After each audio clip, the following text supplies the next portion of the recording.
Welcome to The Big Story. I'm Haryanto Diman. Subscribe to the Straits Times channel so you will not miss an episode. The World Health Organization says it's monitoring a new Covid-19 subvariant known as Arcturus. First detected in late January, it's already been found in 20 countries, including Singapore, and is behind last month's 13-fold surge in cases in India. Now, here's what we know.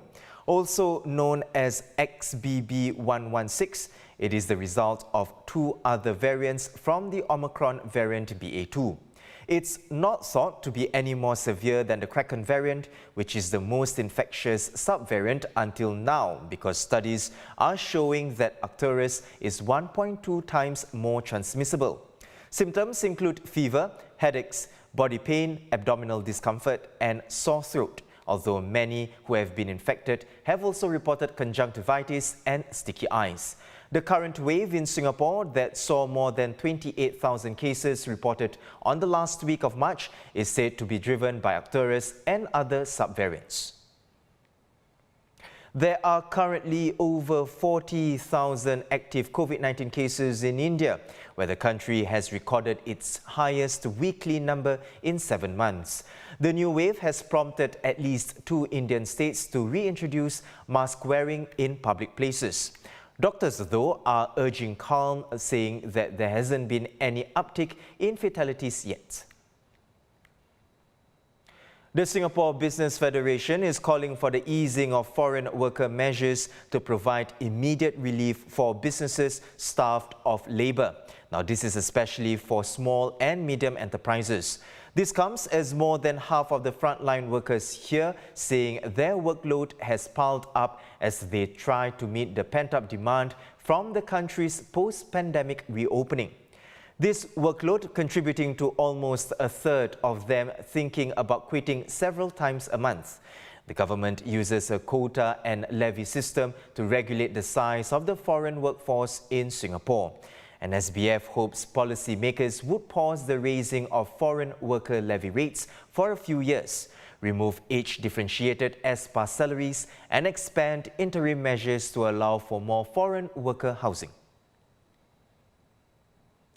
SMRT is merging its Strides taxi business with Premier Taxis to form Singapore's second largest cab operator, with a fleet of around 2,500 taxis. Now that's about 6,000 fewer than what ComfortDelGro has. A new joint venture company called Strides Premier will also be formed.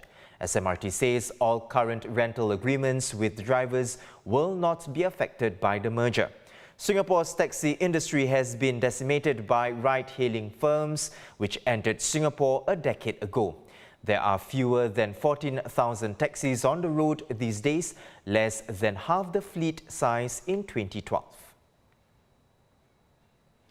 Amid a changing global order, President Halimah Yacob on Monday said Singapore must stay vigilant against external threats like strategic geopolitical rivalry and rising economic nationalism and protectionism, and be proactive in defending against them.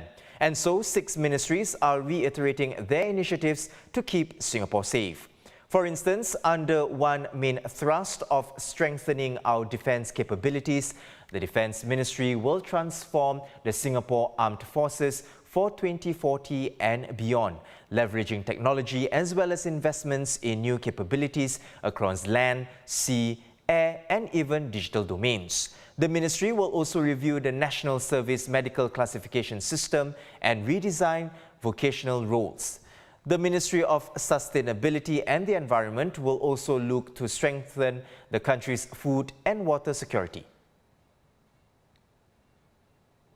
Another key thrust is to secure Singapore's place in the world by strengthening relations with international partners, with platforms like the Shangri-La Dialogue enhancing multilateral cooperation.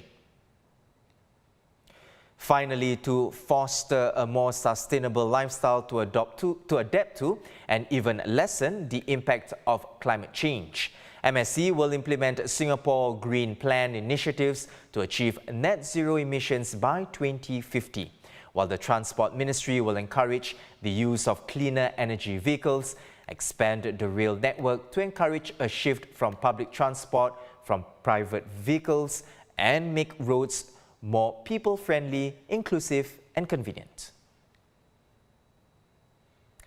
If you feel like it's been getting hot recently, it's not just you. Singapore did indeed experience its hottest day of the year just over a week ago, with temperatures hitting a high of close to 36 degrees Celsius in Paya Lebar.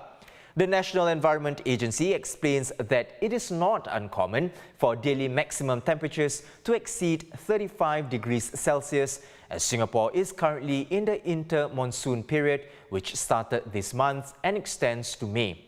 During this period, warmer temperatures and thundery showers in the afternoon are normal. In 2022, Singapore saw a total of 23 days exceeding the maximum temperatures of 35.2 degrees Celsius over various areas, with the highest temperature recorded 36.8 at Admiralty on April 1st. Northern Malaysia is feeling the heat as well, with the states of Perlis, Kedah and Penang all hitting temperatures of over 32 degrees Celsius, with some areas going as high as 37 degrees Celsius. This is down to a combination of cloudless skies and humid weather. Environment authorities say they are concerned that the country will experience the same scorching heat that's hitting Thailand, where unprecedented temperatures as hot as 45 degrees Celsius have sparked dozens of forest fires. And before we go, Changi Airport is making its debut in the Metaverse as the first airport in the world to join global gaming platform ROBLOX. And is doing it via the CHANGIverse, which allows users to explore and play games in the aviation hub's Metaverse equivalent. It will feature not only the terminals and runways, but also the iconic indoor waterfall at Jewel. And there's more. From now until September, users can take part in the Changi kart racing game, where the racer with the fastest time each month stands to win a pair of tickets on Singapore Airlines to any destination. We leave you now with more pictures from the CHANGIverse. Now remember to visit straitstimes.com for more news and our YouTube channel for more videos. Subscribe by clicking the red button below. I'm Haryanto Diman. Join us tomorrow for more stories on The Big Story.